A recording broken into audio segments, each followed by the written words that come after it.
Dunia inavunjwa. Irani na Marekani, je, Afrika wamelala au wasande huu?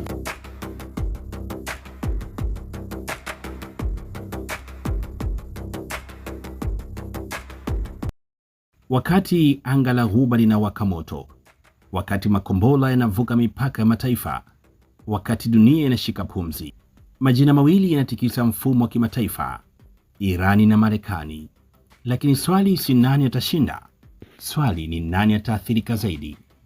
Na hapa ndipo jina la Afrika linaingia. Mafuta, silaha isiyoonekana. Katika ukanda wa Ghuba kuna njia nyembamba lakini yenye nguvu kuliko jeshi, Strait of Hormuz. Hapa hupitisha zaidi ya theluthi ya mafuta duniani. Ikiwa njia hii itafungwa kwa siku chache tu, bei ya mafuta itapanda, sarafu za nchi zitashuka thamani, masoko ya dunia yatapoteza mabilioni ya pesa, na Afrika inalipa bili.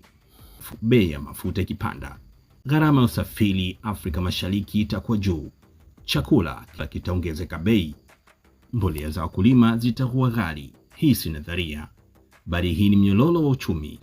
Mzozo uko maelfu ya kilomita kwa Mwafrika Mashariki unaumia leo.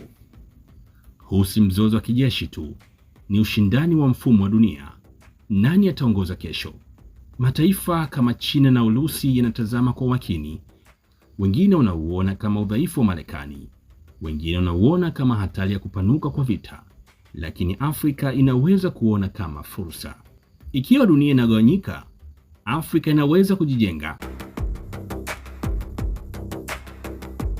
Moja, fursa nishati.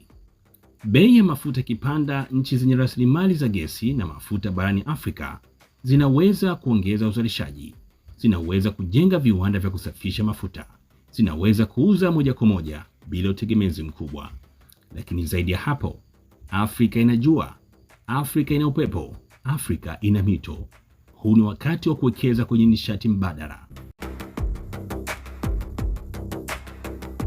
2. Fursa ya biashara mpya.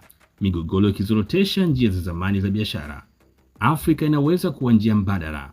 Bandari za Afrika Mashariki zinaweza kuwa vituo vikuu vya usambazaji kati ya Asia na bara la Afrika, ikiwa bara litaunganisha nguvu kupitia mikataba ya biashara. Mikataba ya biashara ya ndani inaweza kupunguza utegemezi wa nje. 3. Fursa ya siasa huru. Katika dunia inayogawanyika, Afrika inaweza kutegemea upande wowote. Afrika inaweza kujadiliana kwa maslahi yake. Afrika inaweza kupata mikataba bora ya kiuchumi. Huu ni wakati wa diplomasia ya busara. Mara nyingi, Afrika imekuwa mhanga wa migogoro ya wengine. Je, Afrika italia kama kawaida au itasimama na kusema mgogoro wenu ni fursa yetu? Dunia inavunjwa, nguvu zinavyohama, madaraka inavyobadilika. Hiki si kipindi cha hofu, hiki ni kipindi cha maamuzi, kwa sababu katika kila mgogoro mkubwa wa dunia kuna bara linalopoteza na kuna bara linalochukua nafasi. Swali ni, Afrika itachagua kuwa lipi? Mwangaza, Brain Digital Afrika ni mwangaza kwa wote. Asante Ustadh Khalid kwa elimu.